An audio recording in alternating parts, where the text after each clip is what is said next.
Le sida. Le test ELISA. A. Entre dans la trithérapie luttant contre le sida. B. Est utilisé pour déterminer la séropositivité d'un sérum. C. Est basé sur les propriétés agglutinogènes des anticorps anti-VIH. D. Est une technique d'immunomarquage.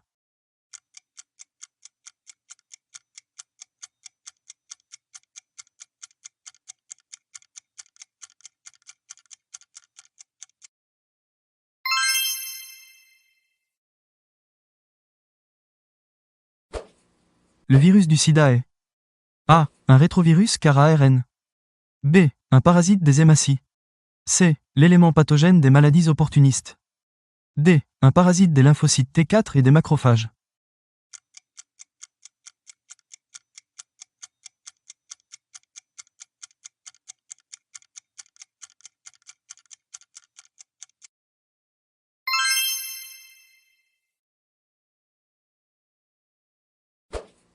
La transmission du VIH peut se faire A. De la mère à son enfant au cours de l'accouchement. B. Par le sang lors de transfusion ou d'utilisation de seringues non stérilisées. C. De la mère à son fœtus au cours de la grossesse. D. Lors de rapports sexuels entre homosexuels uniquement.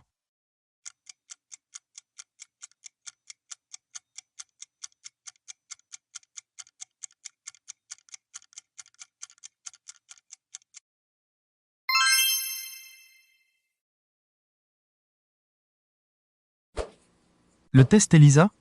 A. Est utilisé uniquement dans le cadre du dépistage de la séropositivité pour le VIH. B. Ne peut être pratiqué qu'après un délai d'une vingtaine de jours environ après une primo-infection par le VIH. C. Vise à détecter la présence dans le sérum d'antigène X en retenant ces derniers par des anticorps anti-X fixés sur un support. D. Est praticable durant la phase asymptomatique de l'infection par le VIH.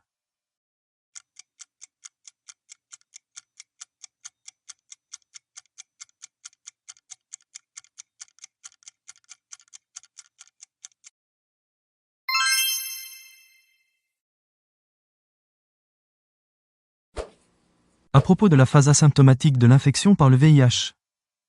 A. Les populations de cellules immunitaires restent suffisantes pour protéger l'organisme des maladies opportunistes.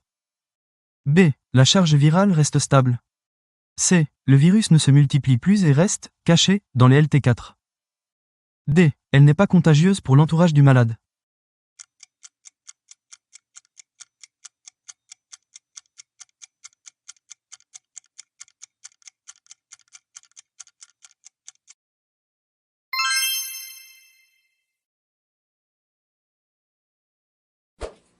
La contamination par le VIH.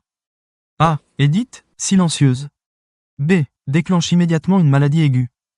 C. Est liée à un rapport sexuel dans 80% des cas. D. Est immédiatement suivi de l'arrivée massive d'anticorps dans le sang.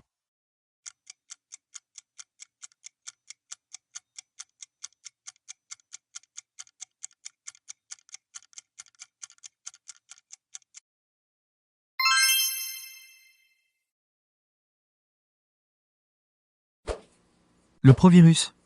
A. Est l'autre nom donné à l'ADN proviral. B. S'incorpore au génome de la cellule hôte. C. Peut rester inactif dans la cellule pendant une durée parfois très longue. D. Peut s'exprimer en donnant des ARN.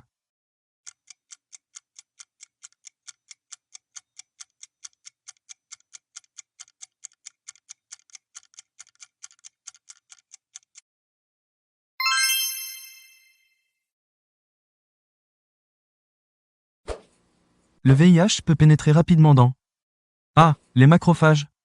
B. Les monocytes. C. Des lymphocytes. D. Des phagocytes.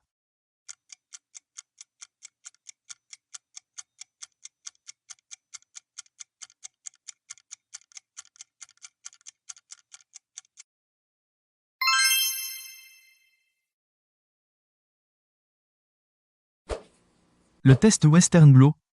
A. Est beaucoup plus fiable que le test ELISA. B. Est moins coûteux que le test ELISA.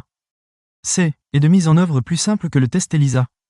D. Est utilisé pour préciser un test ELISA douteux.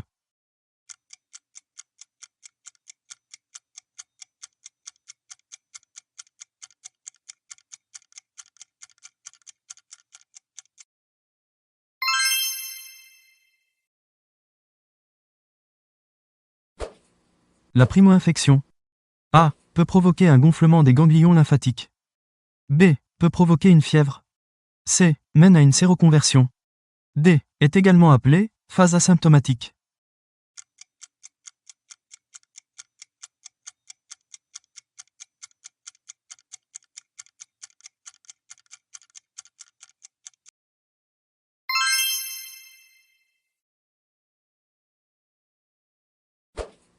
À propos du VIH.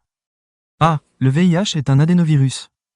B. L'enveloppe du virus VIH possède une protéine CD4 qui se lie fortement avec les récepteurs des LT4. C. Le VIH déclenche des maladies opportunistes. D. La phase asymptomatique est la phase de séropositivité durant laquelle le système immunitaire de l'individu agit.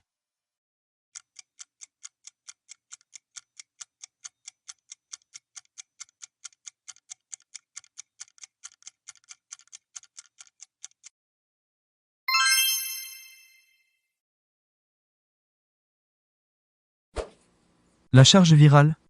A. Correspond au nombre de virus s'échappant d'un LT4 contaminé. B. Correspond au nombre de virus présents par millilitre de sperme dans le cas du sida. C. Correspond au nombre de virus présents dans les LT4. D. Correspond à la quantité de virus par millilitre de sang.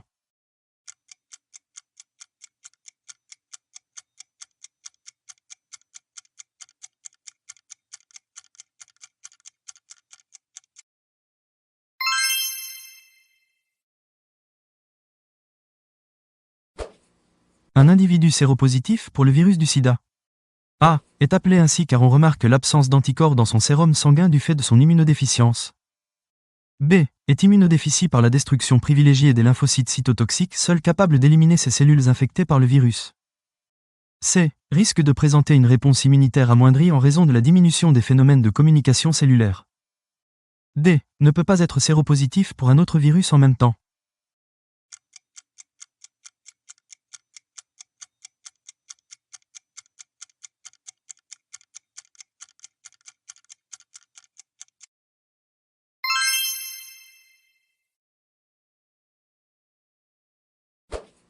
Une cellule infectée par le VIH finit par mourir, car A. Le VIH altère des gènes vitaux de la cellule. B. Le VIH altère des structures cellulaires vitales à la cellule. C. Les centaines de particules virales libérées par bourgeonnement à la surface de la cellule consomment trop de membranes. D. Les centaines de particules virales libérées par bourgeonnement à la surface de la cellule sécrètent des substances toxiques avant leur sortie de la cellule.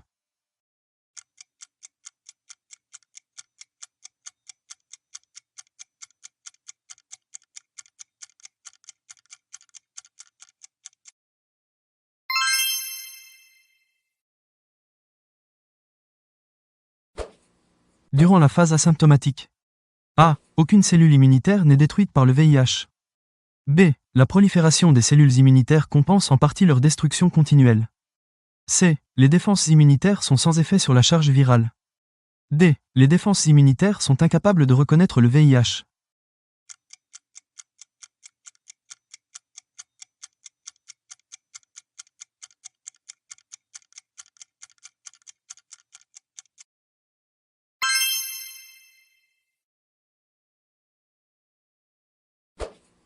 La concentration sanguine en LT4. A. Est normalement voisine de 100 ml de sang. B. Devient préoccupante à partir de 200 ml de sang. C. Ne baisse qu'au cours de la phase symptomatique. D. Est impossible à maintenir à un niveau suffisant par traitement médical.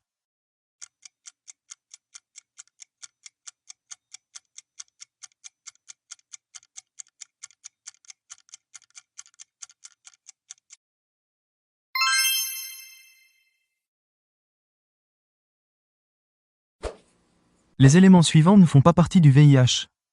A. Une enzyme. B. Une capside. C. La protéine GP120. D. La protéine CD4.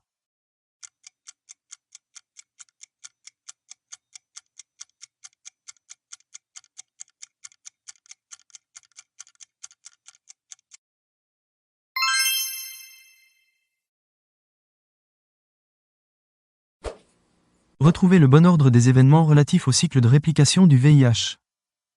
A. Internalisation de l'ARN, rétrotranscription de l'ADN, transport de l'ADN, transcription, traduction, encapsidation, bourgeonnement, maturation. B. Internalisation de l'ARN, encapsidation, transport de l'ADN, transcription, traduction, rétrotranscription de l'ADN, bourgeonnement, maturation. C. Internalisation de l'ARN, rétrotranscription de l'ADN, bourgeonnement, transcription, traduction, encapsidation, transport de l'ADN, maturation. D. Internalisation de l'ARN, rétrotranscription de l'ADN, transport de l'ADN, traduction, transcription, encapsidation, bourgeonnement, maturation.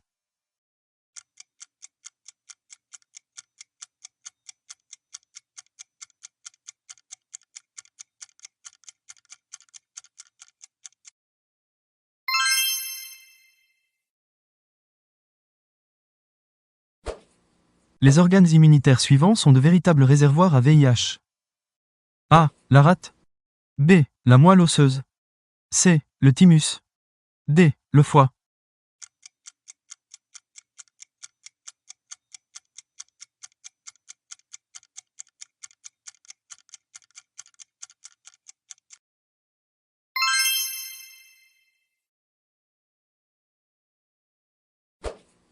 L'ordre dans lequel les maladies opportunistes apparaissent chez un individu atteint par le VIH est A. Infection bactérienne de la peau, pneumonie, muguet, dermatomycose grave, tuberculose, zona. B. Infection bactérienne de la peau, zona, muguet, dermatomycose grave, tuberculose, pneumonie. C. Infection bactérienne de la peau, zona, muguet, pneumonie, tuberculose, dermatomycose grave. D. Zona, infection bactérienne de la peau, tuberculose, dermatomycose grave, muguet, pneumonie.